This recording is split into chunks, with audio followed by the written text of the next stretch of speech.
Hello viewers, আসসালামু আলাইকুম। কেমন আছেন সবাই? আশা করি ভালো আছেন। ভিউয়ার্স, আজকে আমি আপনাদের দেখাবো যে আপনারা যারা পাসপোর্টের ফি অনলাইনে পেমেন্ট করে থাকেন, তারপর আপনারা পেমেন্ট স্লিপটা কিভাবে অনলাইন থেকে ডাউনলোড করতে হবে সেই বিষয়টা।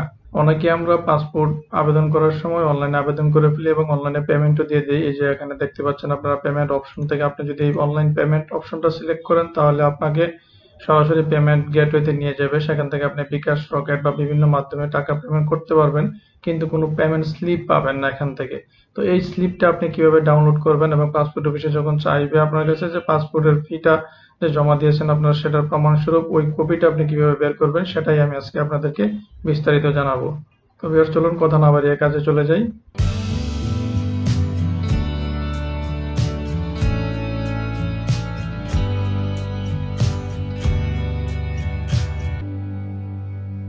তো আপনার এই অনলাইন পেমেন্টের যে রিসিপ্টটা সেটা আপনি পাওয়ার জন্য আপনাকে যেটা করতে হবে সেটা হচ্ছে আপনার এই ওয়েবসাইটে যেতে হবে। এই ওয়েবসাইটের ঠিকানাটা হচ্ছে, আপনারা যে কোনো ব্রাউজার থেকে করতে পারবেন, মোবাইল, কম্পিউটার, যে কোনো কিছু থেকে। আপনারা জাস্ট লিখবেন এক পে, EKPAY, জাস্ট এটা লিখে এন্টার করবেন।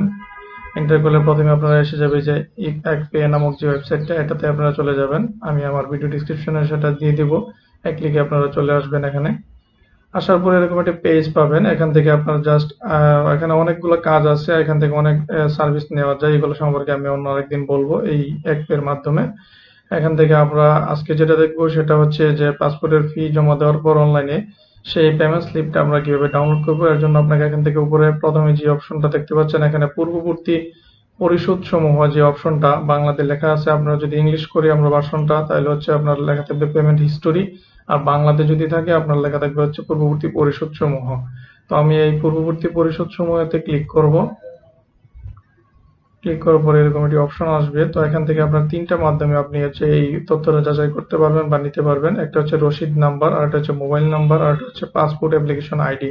তো আমরা সহজে বোঝার জন্য পাসপোর্ট যে অ্যাপ্লিকেশন আইডিটা আছে সেটা সিলেক্ট করব। আর পাসপোর্ট অ্যাপ্লিকেশন আইডিটা আপনারা যখন আবেদন করবেন এরকম একটা শিডিউল পেজ পাবেন। এই পেজে এই যে অনলাইন রেজিস্ট্রেশন আইডি নামক যে আইডিটা আছে, এটা যখন পড়ে যাবে আপনার, এটাই হবে আপনার এই পাসপোর্ট আইডি। আপনারা এই আইডিটা জাস্ট এখান থেকে কপি করবেন। আপনার এই যে ওআইডি নাম্বারটা, এটা আপনারা জাস্ট এখানে বসাই দিবেন। আপনার যে ওআইডি নাম্বারটা আছে সেটা এখানে বসাই দিয়ে আপনারা জমা দিন নামক যে অপশনটা আছে সেটাতে ক্লিক করবেন। তো আমি একটা অ্যাপ্লিকেশন আইডি এখানে দিব। তারপর এখানে যে জমা দিন নামক অপশনটা আছে এটাতে ক্লিক করবেন। ক্লিক করার পর একটু অপেক্ষা করার পর আপনারা নিচে দেখতে পারবেন কিছু তথ্য শো করবে এখানে। আপনার এখান থেকে জাস্ট এই যে দেখুন রসিদ নামক যে অপশনটা আছে, এখানে যে ভিউ অপশনটা আছে জাস্ট এটাতে ক্লিক করবেন।